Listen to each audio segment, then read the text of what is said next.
Today in this lecture, we will talk about the measurement of water reabsorption along the renal tubule, or simply speaking, we will talk about how the water that is reabsorbed, the amount of water that is reabsorbed along the renal tubule, how can it be measured? Now, the renal tubule is a microscopic structure, and to measure the amount of water that is reabsorbed from the renal tubule is not an easy task, but through different graphs, through different concentration, and through different equations, we can accurately measure the amount of water that is reabsorbed along the different segments of the renal tubule.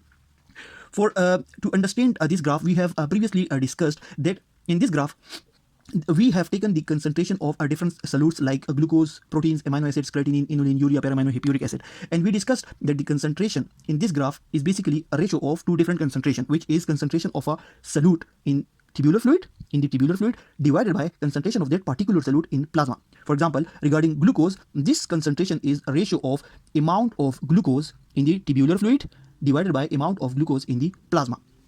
And we also assume for this graph, for this experiment, that the amount of any substance, any solute like glucose, proteins, amino acid, urea in plasma remains the same. So technically, any change, any decrease or increase in the concentration of any of these solutes is due to change in the concentration or amount of tubular fluid, because the amount in the plasma remains the same in this graph. So if the amount of if the concentration of glucose is decreasing, if the concentration of proteins is decreasing, and concentration of amino acid is decreasing, it means that the amount of these glucose proteins in the plasma remains the same, but it's the amount in the tubular fluid, the amount of glucose and proteins present in these tubules is decreasing. So overall the ratio is decreasing. Similarly, if the concentration of inulin, creatinine, urea is increasing, it means their amount in plasma remains the same, but their amount in the tubular fluid is increasing. To measure the amount of water that is reabsorbed, we will discuss, and we must know that any increase or decrease in the concentration of any solute is dependent on two factors. One is either the amount of that solute is reabsorbed more or less than the amount of water that is reabsorbed, or that solute is either secreted or reabsorbed.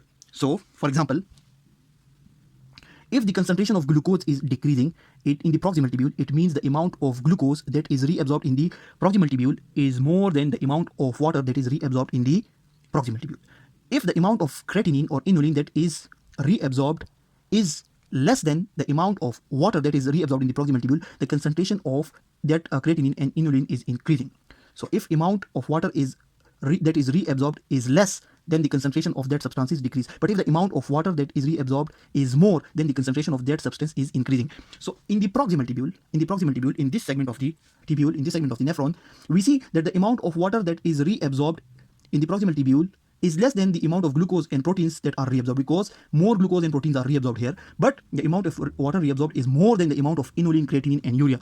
Less inulin, creatinine, or urea is reabsorbed, more water is reabsorbed, so their concentration is increasing.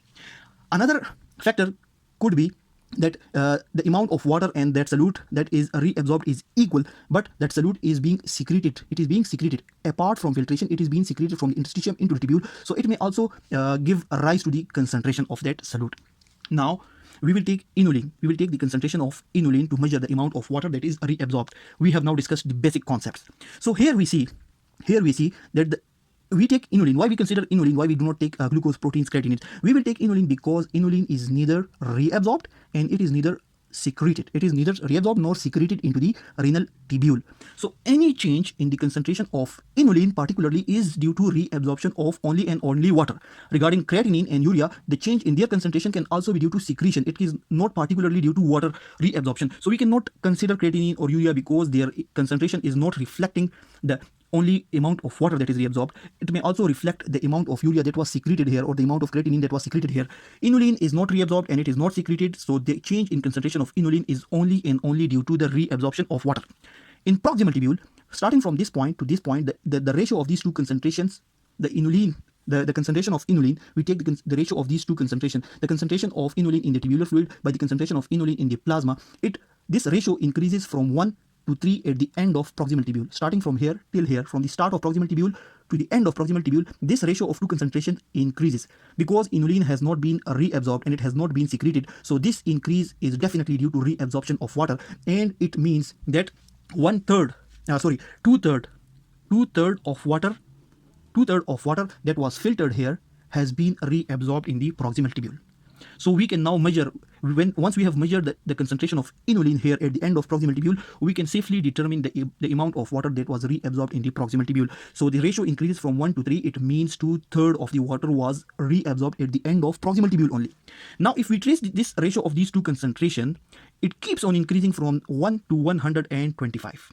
Now at the end of collecting tubule, the concentration of inulin in the tubular fluid by concentration of inulin in the plasma has increased from 1 to 125 at the end of collecting tubule. It means that at the end of collecting tubule, out of 125 portions of water, only one portion is left, and about 125 portions of water have been reabsorbed. It means around 99% of water has been reabsorbed, and this increase in the concentration of inulin is only and only due to reabsorption of water.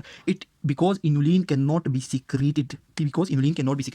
So we can simply use, sorry for disturbance, we can simply use this graph. We can use this graph, and inulin, which is a polysaccharide which can be injected into the body, and by measuring the concentration of the inulin at different segments in the proximal tubule, loop of Henle, distal tubule, collecting tubule, by measuring the concentration of inulin at different segments and in the plasma, we can safely measure the amount of water that is reabsorbed along each and every segment of the nephron. And we can now say that by starting from the filtration till the end of the collecting tubule, we can say that more than 99% of water has been reabsorbed along the renal tubule. And this measurement is with the help of inulin concentration. So that's how we can measure the amount of water that is reabsorbed along the renal tubule. Thanks a lot for watching the video.